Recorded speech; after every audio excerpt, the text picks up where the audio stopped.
তো আজকে আমি বানাচ্ছি নিরামিষ আলুর দম। তো তার জন্য আমি আলুগুলোকে ভালোভাবে ফ্রাই করে নিচ্ছি।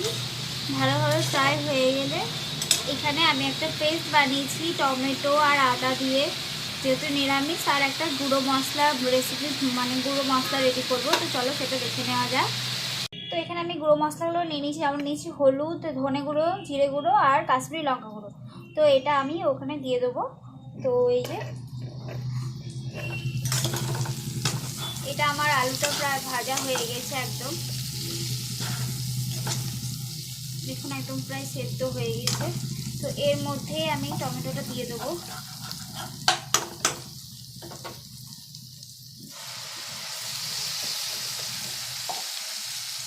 এর মধ্যে দিয়েই আমি টমেটোটা একটু নেড়ে নেবো, কষে নেবো।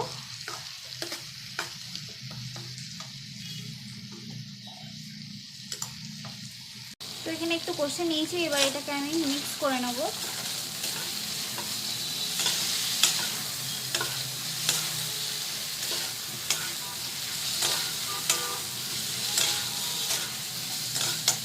আমি এখানে লঙ্কা অ্যাড করতে ভুলে গেছিলাম, তো সেই জন্য আমি গোটা কয়েক লঙ্কা নিয়ে নিয়েছি। আর যে গুঁড়ো মশলাটা রেখেছিলাম সেটা পেস্ট করে মশলা বানিয়ে নিয়েছি, এই যে একটু জল দিয়ে।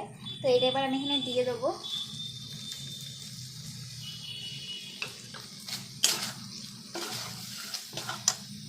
তো এখানে কষা হচ্ছে, একটু আমি এখানে অ্যাড করব জল।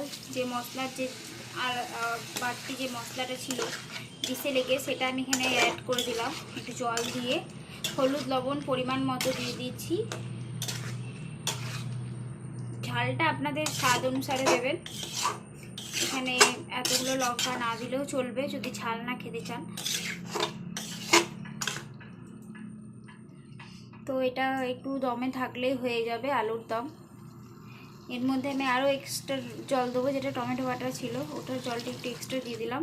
ব্যাস, যেটুকু সেদ্ধ হয়নি ওইটুকু সেদ্ধ এই জলটুকুর মধ্যে হয়ে যাবে। এর বেশি জল আমি আর দেবো না। তো আমার আলুর দম প্রায় রেডি, 1 ফুট ফুটলেই হয়ে যাবে। আমার আলুদম প্রায় হয়ে এসছে। তো একটু লবণ কম মনে হচ্ছে। আলু সেদ্ধ করার সময়তে মানে আলু ভাজার সময়তে ফ্রাই করার সময়তে একটু লবণ দিয়েছিলাম। তো এখন মনে হচ্ছে আর একটু লাগবে, তো দিয়ে দিলাম। আমার কিন্তু আলুর দম রেডি হয়ে গেছে, সুন্দর টেস্টি আলুর দম। তো সেদ্ধও হয়ে গেছে খুব সুন্দর। এই যে দেখো একদম সুন্দর ফুটে যাচ্ছে, সেদ্ধ হয়ে গেছে। এই যে প্রত্যেকটা সেদ্ধ হয়ে গেছে। তো এটা আমরা আজকে খাবো খিচুড়ি দিয়ে। আমাদের হবে আজকে খিচুড়ি আর আলুর দম। তো খিচুড়িটা এখনো হয়নি, খুব আগে আলুর দমটা হয়ে গেল।